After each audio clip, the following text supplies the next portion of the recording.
Okay, good morning, everyone. We'll make a start. So welcome to this Cabinet meeting, Monday, 3rd of November. The first item on our agenda of the Cabinet today is apologies, and there are none because we've got a full house. The second item is the minutes of the 6th of October. Were there any questions, items on the minutes or points? If not, I will propose they are accepted, seconded by Councillor Toy. And can I just have a vote for all those in favour, please? That's unanimous. Thank you. Public questions and statements is item 3, and we have none. And item 4 is items of urgent business, and we also have no items of urgent business. Item 5 is declarations of interest. Were there any declarations of interest? No. And item 6 is member questions. Were there any member questions at this stage? No. Item 7 is recommendations from the Overview and Scrutiny Committee, and there are none. And item 8 is budget monitoring for period 6. Councillor Shires. Thank you. Good morning, members. Sorry if my voice goes in between this. I'll do my best to keep up. So we had the budget monitoring period 4, just it feels like not so long ago. But obviously we're in the middle of our budget monitoring for this financial year. In this report, it details why we've at the position that we are, which is currently a surplus for this financial year, which is down to a number of factors.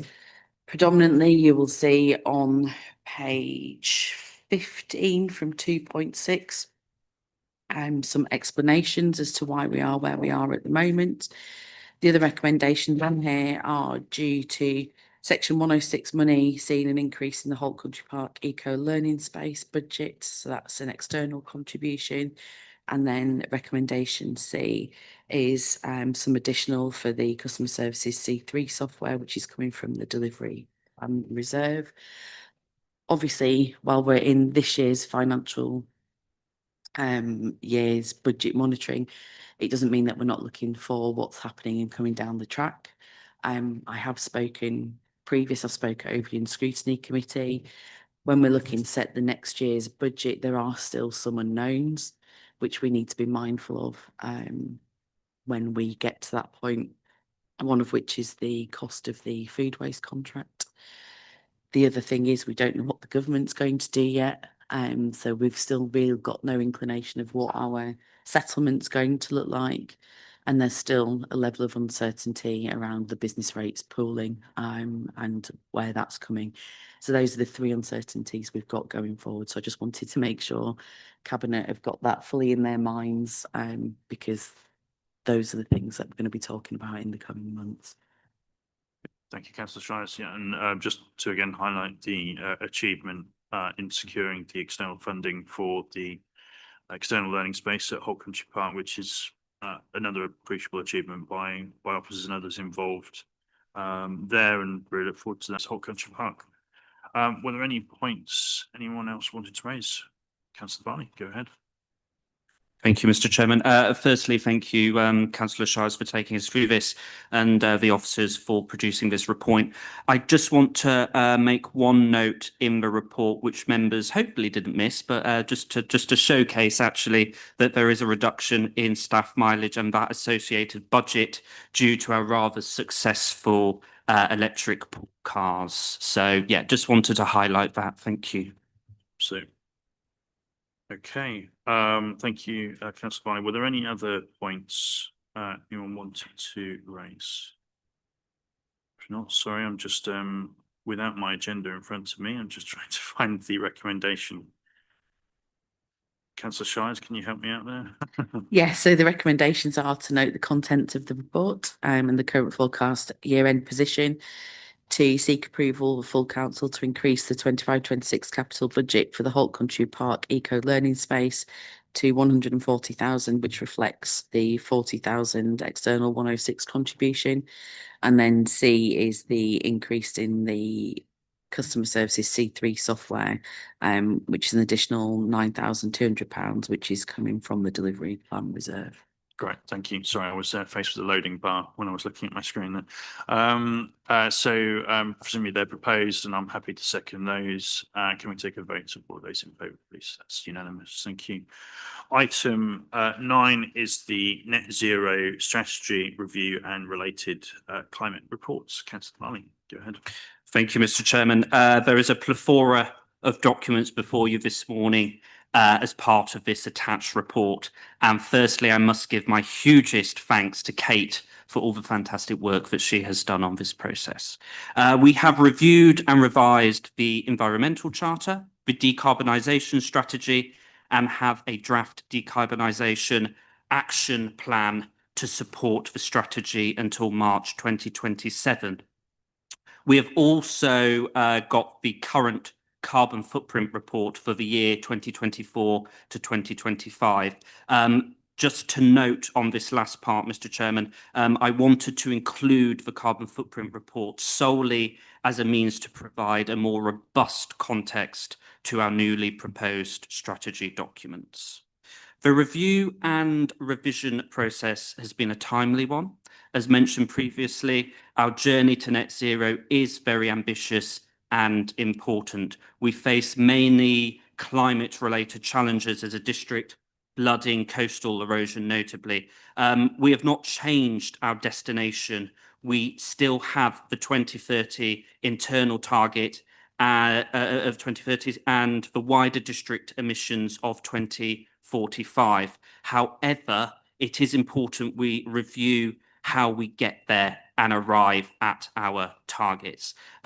This has never been more important due to the adverse challenge and related implications of LGR, local government reorganisation. Sorry, I got a frog in my throat there. There have been some minor changes made to the environmental charter, notably on funding streams.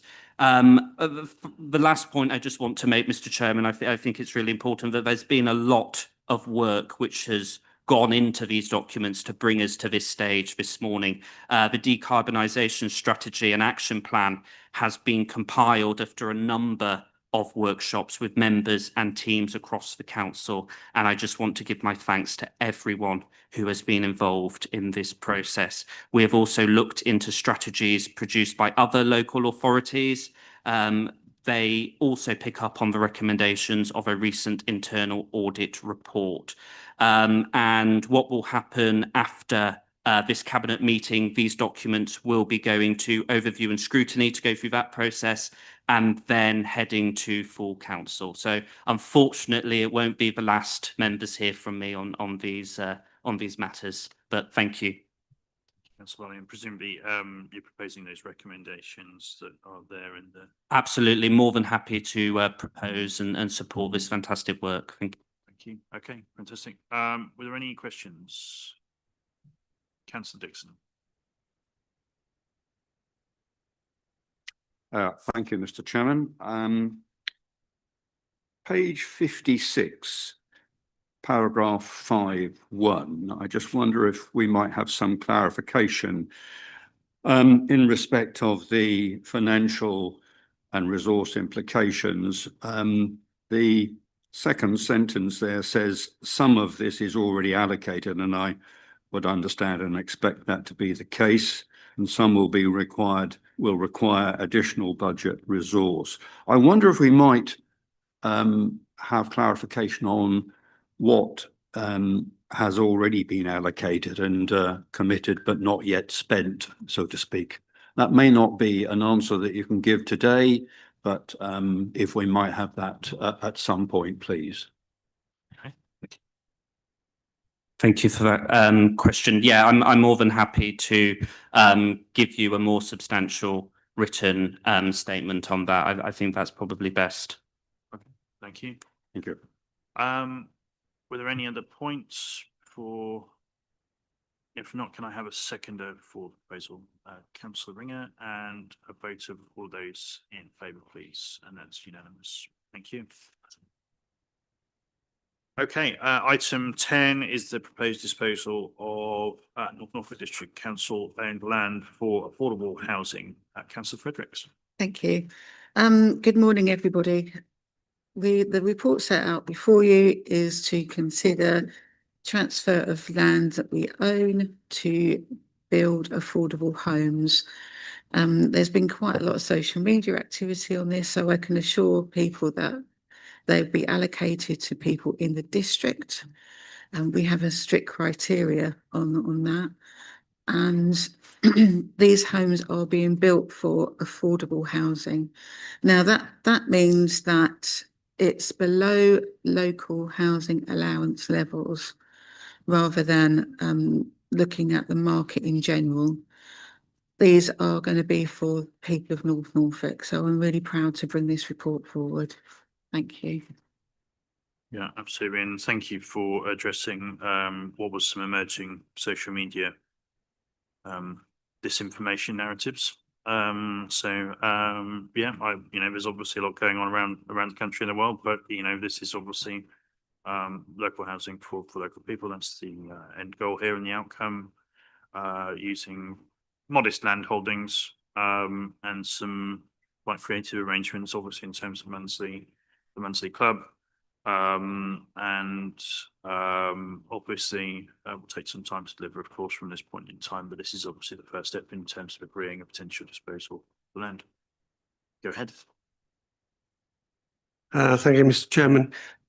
Yes, the other site within this report is at Edgefield within my ward, and it's I think long overdue that the situation is regularised in relation to this area of land. I note that a cabinet decision was made by the administration in 2018 to regularise this back then, and for reasons which I'm not fully understanding myself, it was never legally completed. So this option deed will now regularise the position that was taken some time ago and bring some certainty to the community in Edgefield at last, and I'm very supportive of it, Mr. Chairman.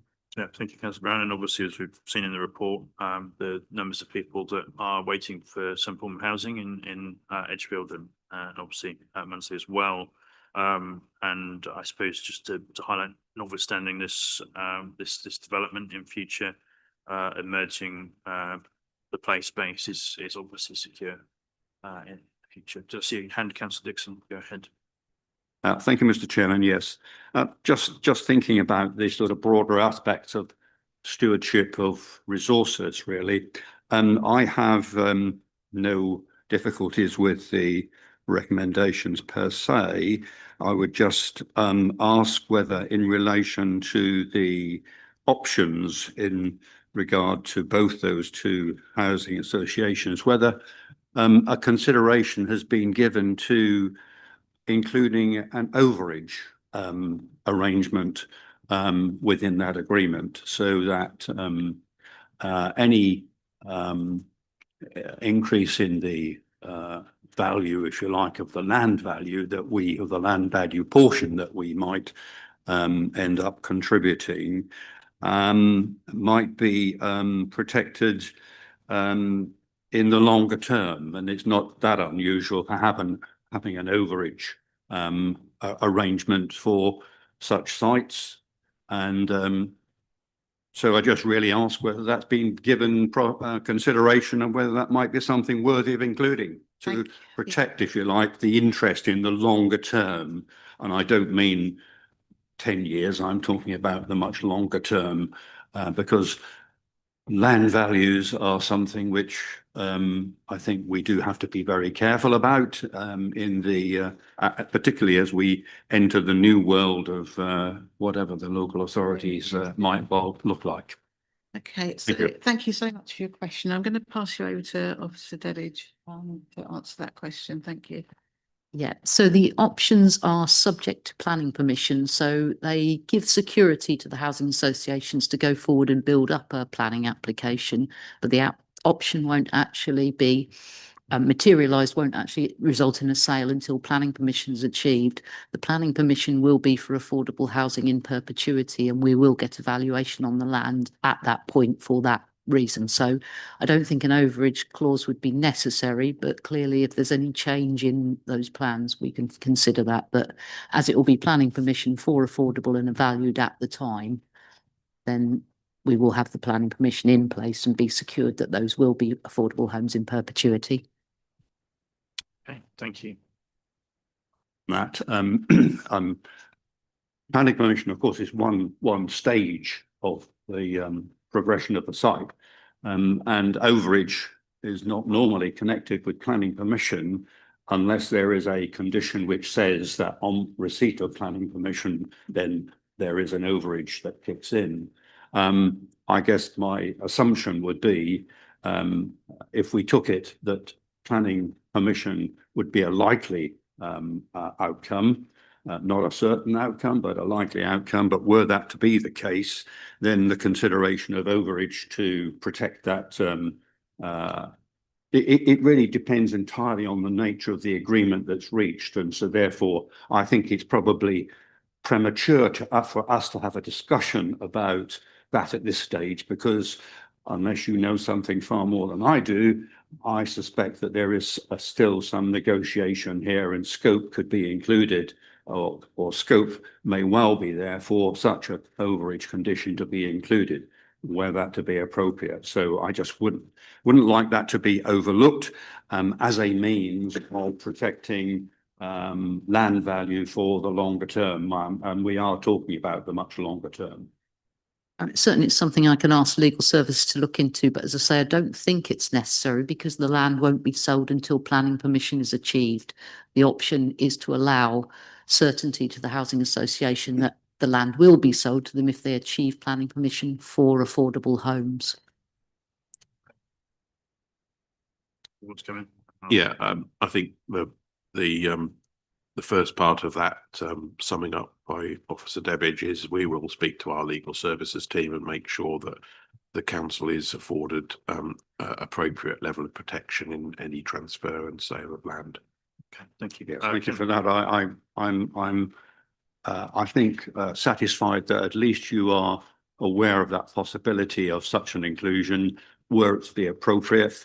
I just think that we shouldn't lose sight, whilst we have, I'm sure, in the foremost of our minds, stewardship of resources in terms of budget management and the more day-to-day things, but the retention of value, depending on what kind of sale arrangement that is reached as to whether or not full land value is materialized at that stage, or whether it is at some stage might become more a matter of overage consideration. That's all. Thank you. Thank you for your time. Okay, Councillor Shives, did you still wish to go in? Yeah, I do. I think it's an interesting point actually that Councillor Dixon's raised, and that's more how do we retain the value of the land for the residents, I guess, is where we're headed with that. So whether or not there'd be something in there upon when those houses are sold on to potential private individuals, whether or not we would then claim some of the profit share from that. I think we've done that in when we transferred our housing stock over to the housing association, any properties that were sold, then we received part of the monies from that. So whether or not that's the conversation that needs to be had, I think that's potentially something that we need to look at. I just wanted to come in and say that this present government is going to look at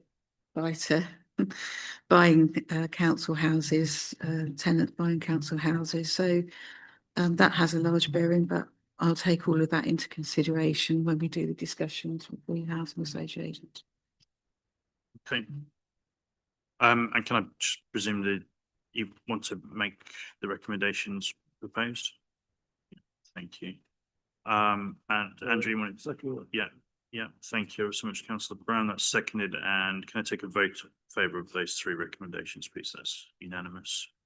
Thank you. So item 11 is the local choice functions delegation to officers. So this paper comes before the Cabinet following the review of the Constitution, and this is the agreement of the expected delegations to officers over operational matters which is the responsibility for Cabinet to do. So the details are explained within the report, and I'm happy to propose the recommendation subject to any questions or queries. No, that's seconded by Councillor Fredericks. And can I take a vote of all of those in favour, please? Yeah, thank you. That's supported. And item 12 is delegated decisions at May to October of this year. And those 4 items, of course, largely relate to the ongoing and quite diverse projects and initiatives related to Coastwise. And I propose we note subject to any questions. Yeah, Councillor Cushing, go ahead. Thank you, Mr. Chairman. I do have a question, if I may, please. If we go to the bottom of page 120 and looking at the financial resource implications, it states there that these implications have been set out clearly as part of the committee report, and for other decisions, financial implications are set out in the delegated decision form and summarised in Appendix A on page 123. If you look at that table on page 123, I can't see any financial information in there to explain why they've been made. Okay. I don't know if there's any detail you can shine on that at this point in time. Sort of last point. Sorry, I didn't quite catch all the comments on that regarding 123, page 123.